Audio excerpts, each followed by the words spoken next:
I'm Tinny from Mini Bull Design, and today I'm on the other side of the road in front of my house, down in the woods. This area right here is what we'd call open growth in Maine, because I'm not working my way through a bunch of underbrush. It's open here and you can walk virtually anywhere around here. Just miss the big trees and you're all set. Now if you're a hammock camper, this is a dream of a place to be in, because the trees are no limbs on the bottom of them, and there's enough of them so you can always find two that are a perfect place to hang from. Now the reason why this is open growth is these trees have gotten big enough so that in the summertime they create a canopy which shades the forest floor and inhibits growth of other small trees. The small trees that come in first and then end up dying out and fertilizing the ground don't do well in this type of an environment. They just did enough sun. So much for this. This place, these don't usually occur in big places. This one is less than a half a mile square.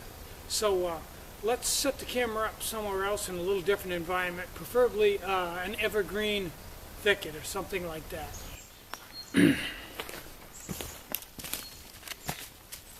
Okay, I've walked about a quarter of a mile and I've come right into a place where it's all evergreens. And this area is probably not more than a quarter of a mile around it. And the trees are fairly tight together. Evergreens tend to do that. But when they get really big, if they're left alone and not cut, they will eventually choke out all the small stuff on the ground and you'll get open growth. And those are the really special spots in Maine when you get old growth pine, spruce, fir that's really high and big, like 3 feet on the stump, and nothing else on the ground but just evergreen needles. That's really neat. There aren't a lot of places like that left. There's some up in the Hermitage, up on the Appalachian Trail up north, but there aren't a lot of places like that, and if there are, they're not very big places. So let's see what other environments we can come across.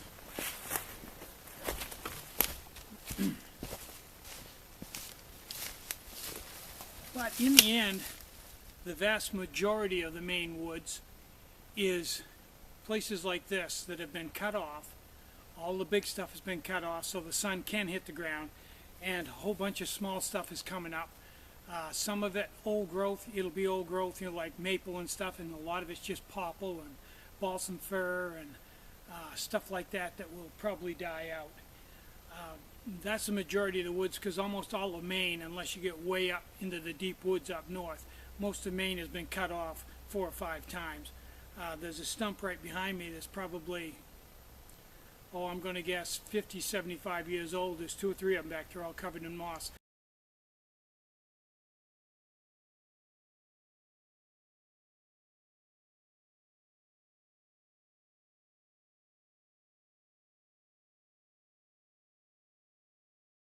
And those used to be big trees, but those were all cut and logged off years ago.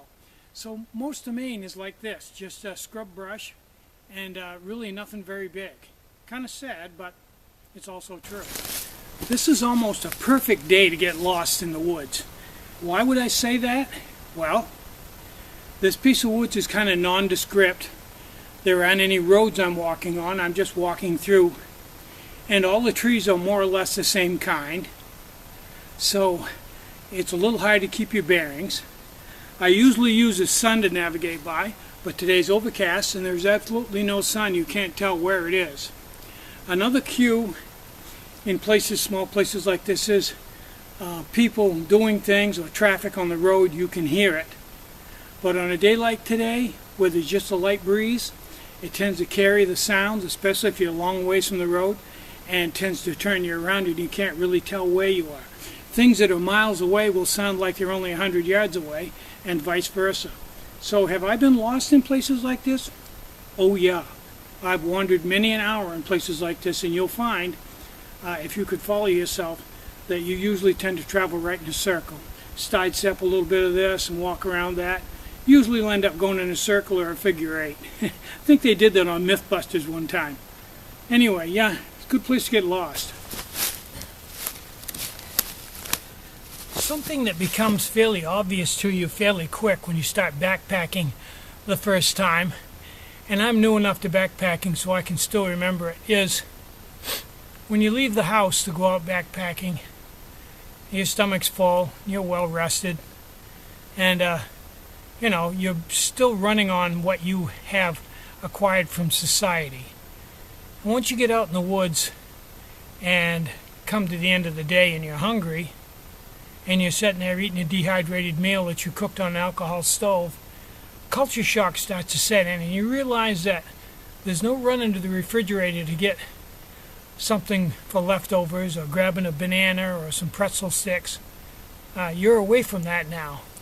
The bathroom's gone, the hot and cold running water's gone, the kitchen sink, the couch, it's all gone. And it takes a little while for the human mind to adjust to something like that if you're not used to it. And if you don't backpack very often, you won't get used to it. And you'll go through that little bit of culture shock the first couple of 3 days. As time goes on, you're going to burn off more and more of that society that you left behind. The food is going to get out of your system, and the extra fat is going to start to burn off from all the exercise and the poor quality of food. If you hike, 10 miles a day, and all the conveniences kind of drop away, and you quit taking them for granted, and you kind of turn into a little bit of a different person.